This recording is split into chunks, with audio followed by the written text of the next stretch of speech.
The subject assigned today is a continuation of what we addressed in the last talk, i.e. the remodeling of the economy, contemporary challenges and pitfalls. We will take a cue from the previous talk, which was in 3 segments, and the last one being the way forward.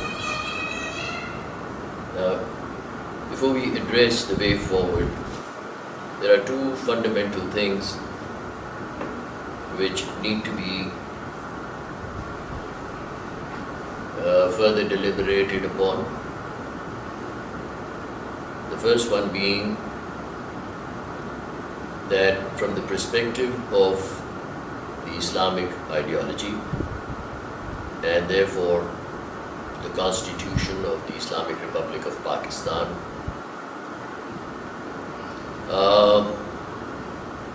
the nature of the government is absolutely fundamental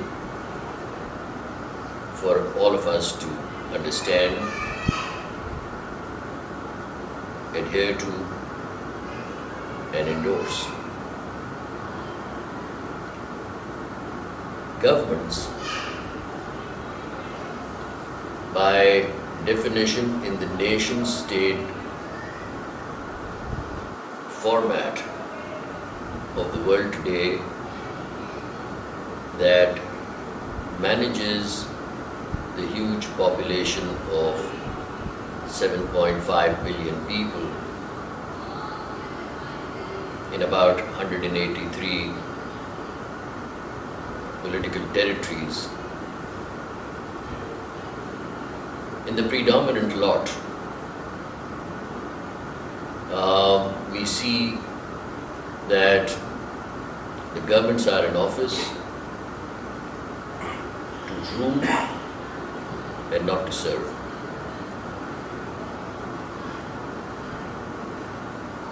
The sum total for governance from the preview of the Islamic ideology is pegged and contained for definition that a government is in office to essentially serve, not rule. So this is point 1 for definitions. So when we will be addressing the remodeling of the economy, this definition is fundamental to understand, to adopt, to adhere to, because it is in consonance with our ideology and therefore our constitution.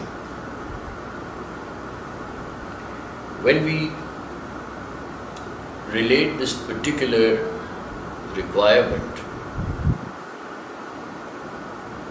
to the ground realities as they exist, what we see is something contrary.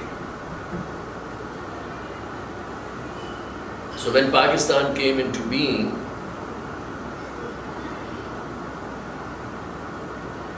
based upon the requirements of the ideology,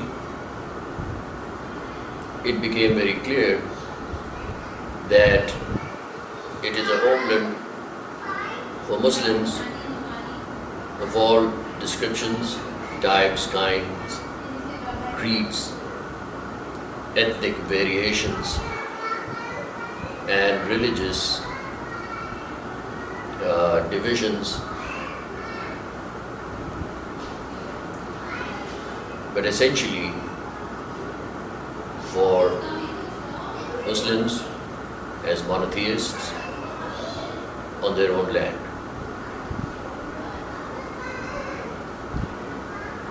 And when we really review the population as it stands today and as it stood in 1947 when Pakistan came into being, we see that Pakistan is not a essentially made up of a nationality, a nation of people common for their culture, common for their religion, common for their creed, color of the skin, etc. It is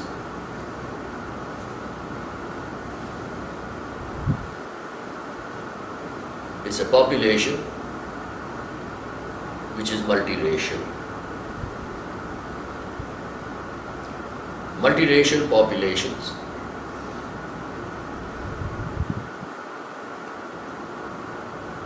were being put under one umbrella of nationhood based on an ideology called Islam. So, a homeland was created for the Muslims of all types and descriptions, and the ground reality as it does exist disregarded this particular reality for the Union, and we see that one institution, one ethnic group has usurped the reins of power and has modeled the Constitution to protect their place firmly in the saddle, disregarding the equality of rights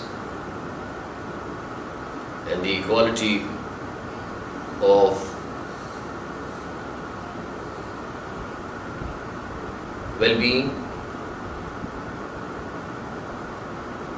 as it ought to be across the board applicable based on merit.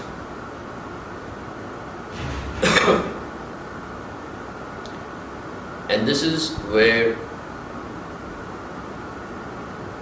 the actual problem, when it does come to the remodeling of your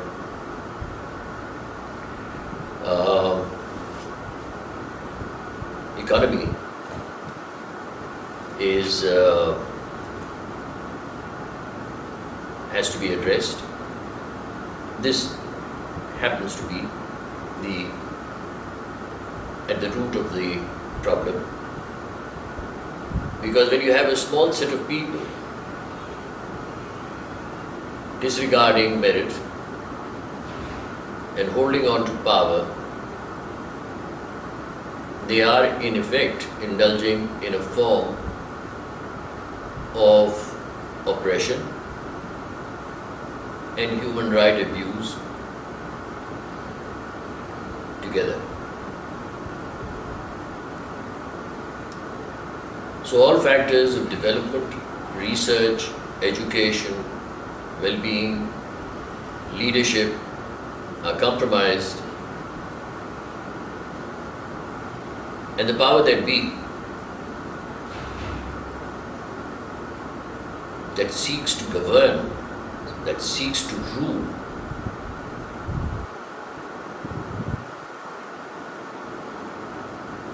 essentially relies upon alien support and alien dictates,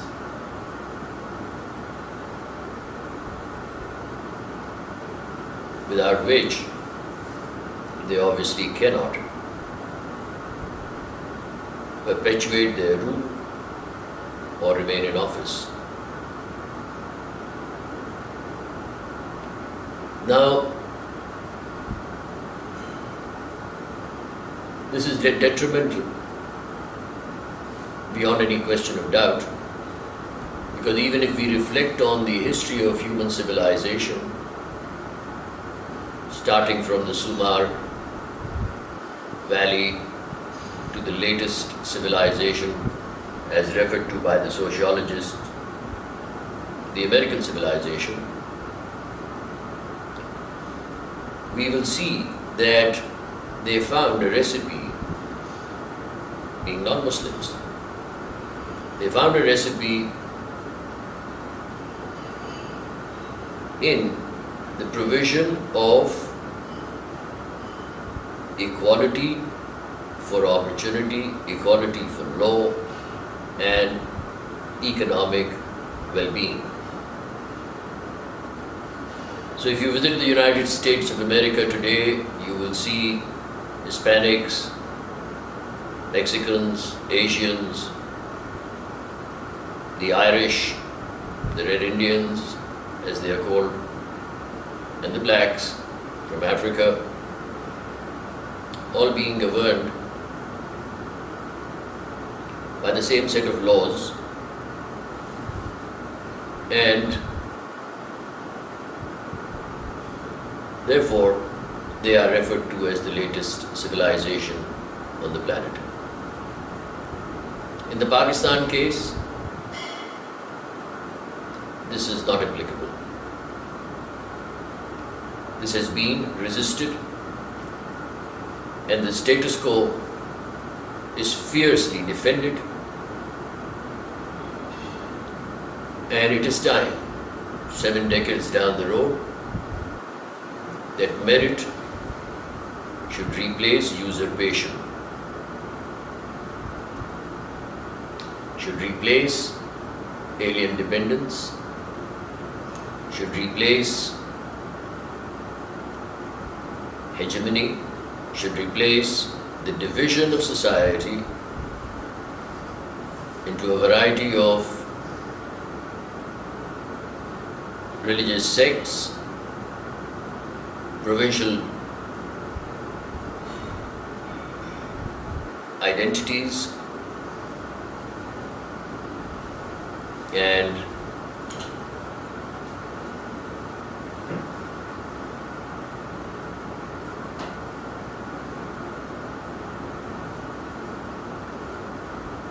the divisions otherwise caused in sociological terms. It is imprudent and it is a deterrence to our ever becoming independent or being able to stand up on our feet. For a rich country like Pakistan, rich both in natural resources and human resources, decentralization, economic decentralization, fiscal decentralization has become a political necessity. And if we don't take that route, the journey here on will remain downhill until we may, God forbid, see the like of balkanization we have just witnessed in Europe.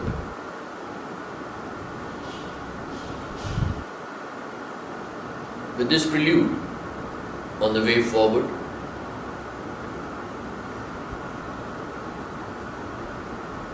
the suggestions made for the economy was to convert the economy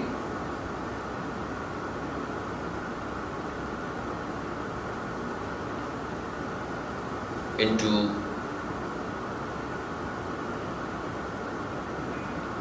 a corporate economy for all factors of population management.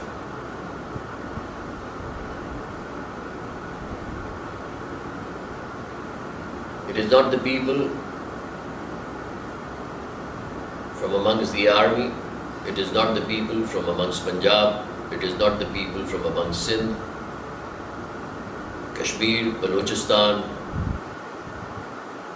Khyber Pakhtunkhwa,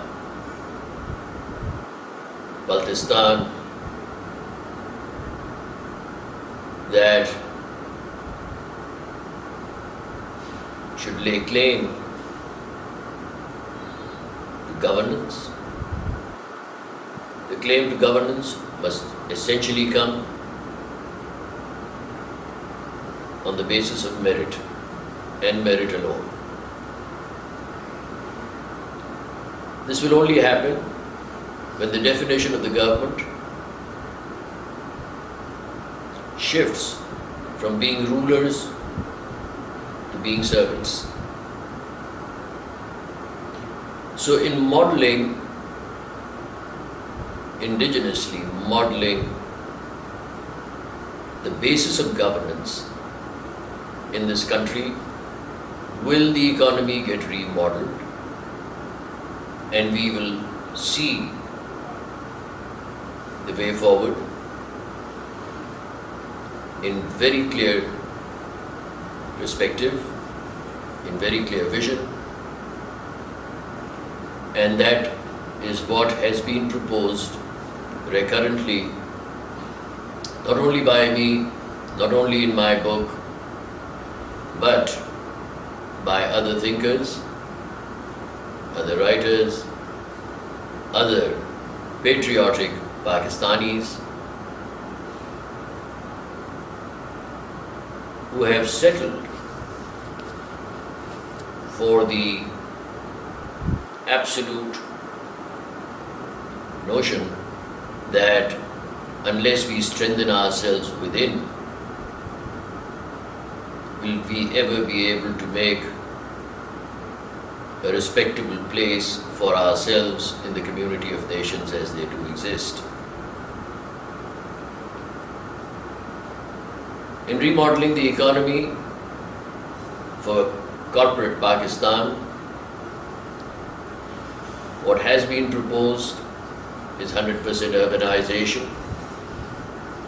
What has been proposed is corporate agriculture, corporate mining, corporate industrialization, corporate tourism, and all this based upon two mega objectives as prerequisites. One, the re-establishment of the validity of your medium of exchange, and the other,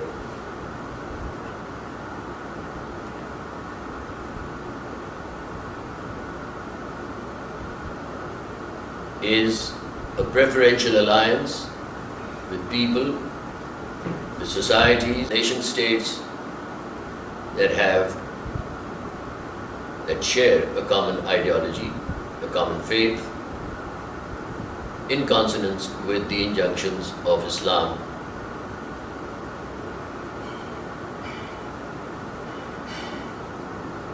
There are no two ways forward. This is the only way forward. That the current structure for governance based upon oppressive, usurped authority be dismantled, and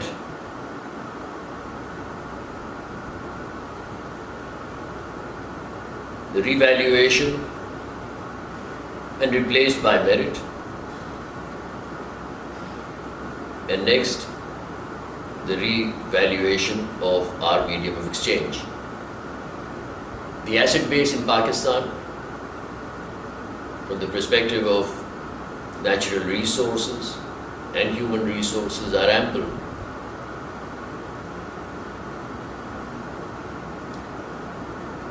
to match up with the standards of living and labor compensation anywhere in the world.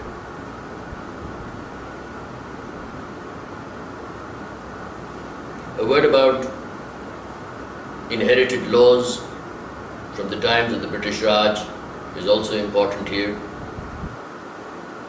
That what has been denied because of the current structure of governance has been the invoking of standards on a progressive basis. Standards for production, standards for construction, standards for processes, standards for managing population are 300 years behind time. And we are totally leaning on a weak political facade to keep afloat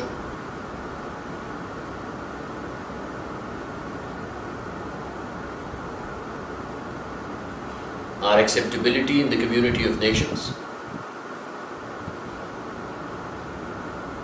which frankly is nonsensical.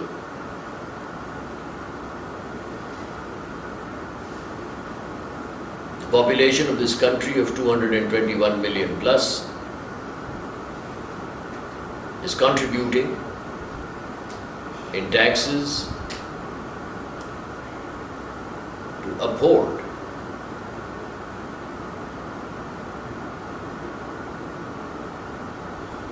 the current status quo, the current structure for governance. And this again is oppressive because the taxation which is meant to serve is being used to rule.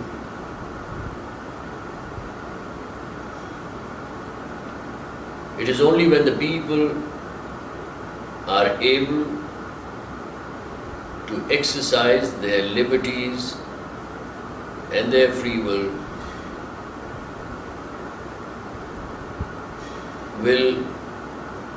the economy see remodeling and a turnaround. Every aspect of the economy, if you go through it with a fine-tooth comb, is in a state of captivity of some bureaucratic structure, and that, by common sense, makes them the recipients, the beneficiaries of profit centers, both for human resource and natural resources that do exist within the political territorial limits of Pakistan.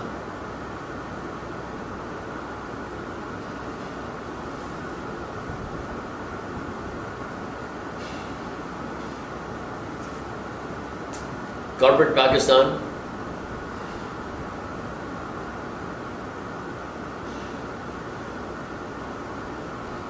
brings about or will bring about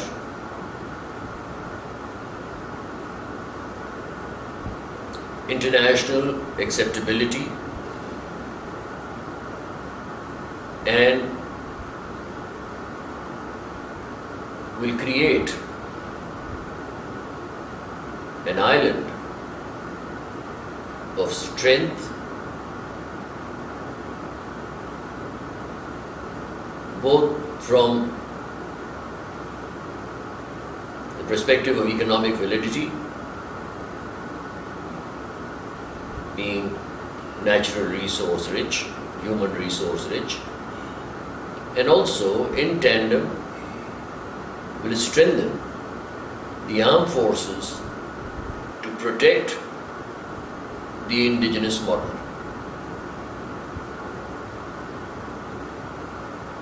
Today, if we see the security aspects for the country,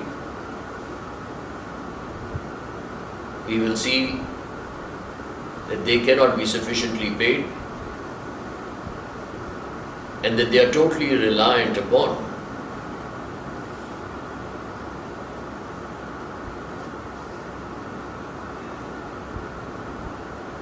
alien powers to keep them as an effective force with very, very limited strength for deterrence.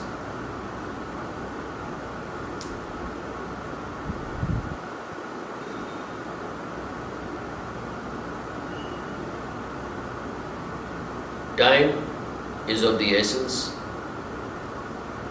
and in remodeling our economy,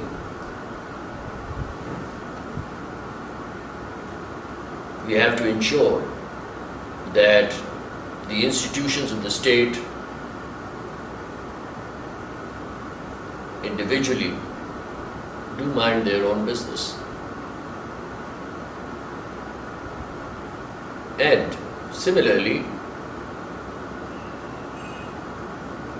the people involved for bringing about an upsurge in the economy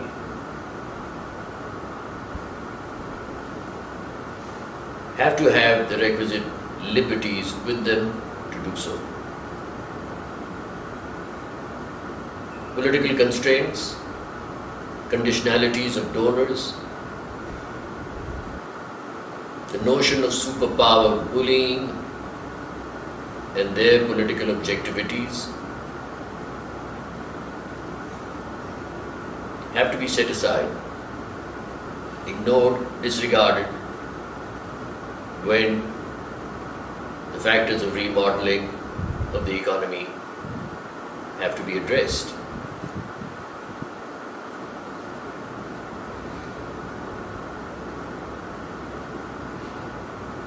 So our strength primarily in concluding this talk lies in the creation of our own indigenous model for a corporate Pakistan, freeing it from the bureaucratic hold and by revalidating the medium of exchange. The model is already in place to be invoked.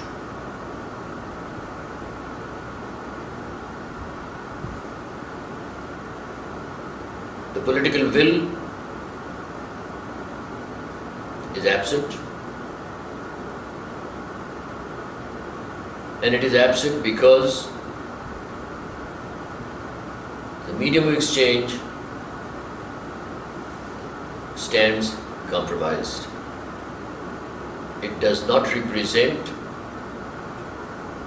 the value, exchange, weight and worth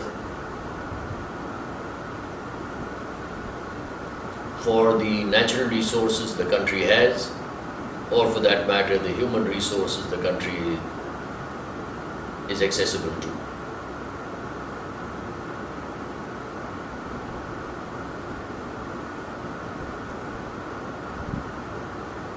It is very clear that the powers that be, the powers that are in office,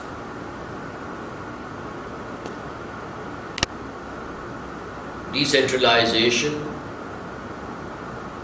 or the rule of merit as a threat to their authority, but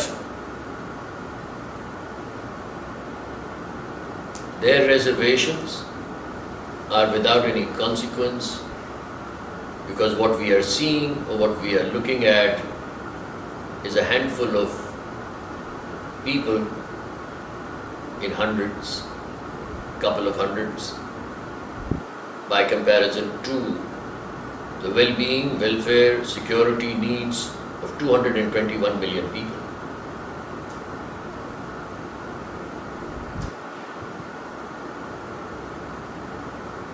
So in remodeling our economy, the fundamentals of the economy in consonance with our ideology and in consonance with, therefore, the constitution of the country are absolutely basic factors for consideration. And if the curse,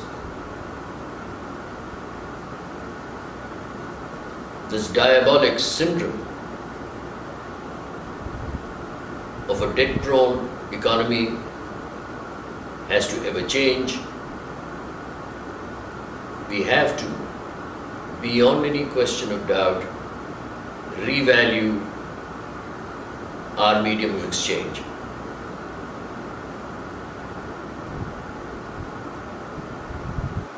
With the revaluation of the medium of exchange, labor compensation has to be on the basis of realistic terms for subsistence, for survival, and that does not only mean morsels of food or a piece of bread, but it does mean proper shelter, proper clothing, proper health care, education, and security across the board, equally dispensed.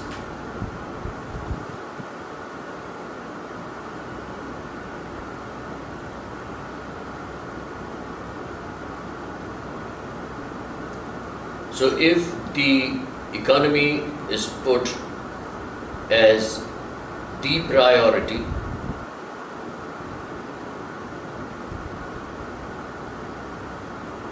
in the country,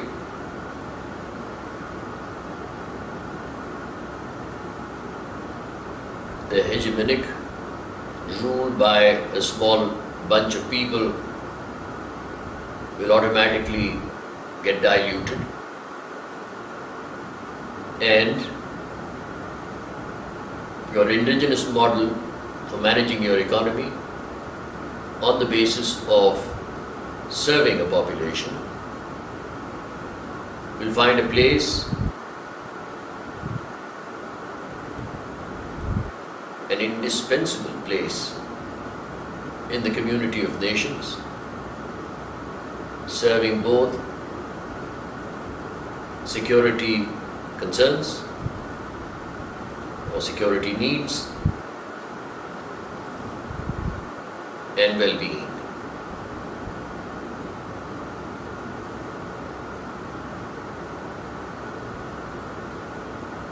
This in totality is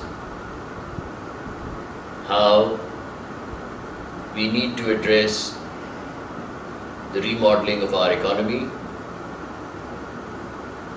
by getting rid of the pitfalls and the contemporary position that we have so thoughtlessly chosen to uphold.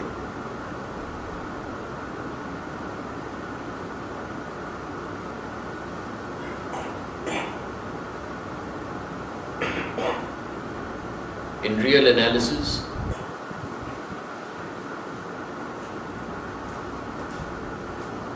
there is absolutely no dispute no two opinions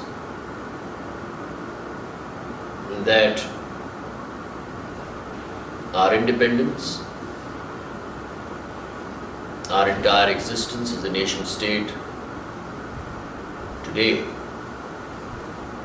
stands severely compromised and threatened.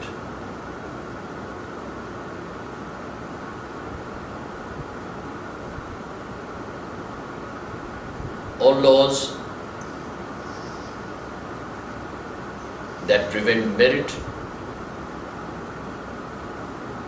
and place political objectivities protecting the status quo have to be disregarded, shelved, and thrown out of the window.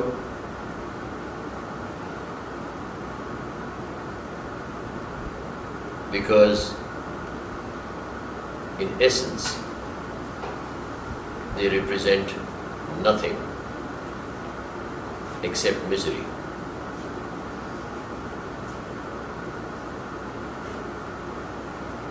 Having identified the pitfalls and having suggested the way forward, it is time we collectively remodel our economy and open our doors to those liberties that have been ordained by the message of Allah, on the basis of which Pakistan was first ever founded.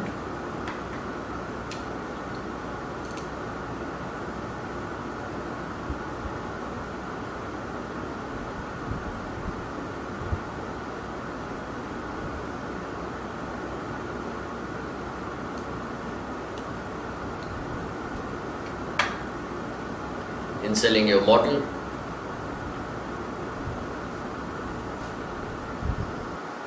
the efficacy of the model itself within our own political territory and its success is the need of the hour. Should it bring welfare for the people, the model will sell automatically, and every time it sells cross borders, Pakistan will have an ally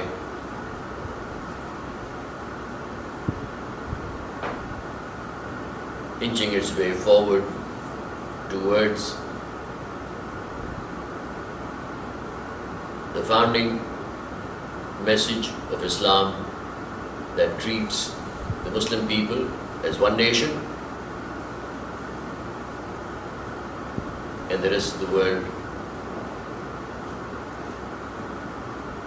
as the competing other.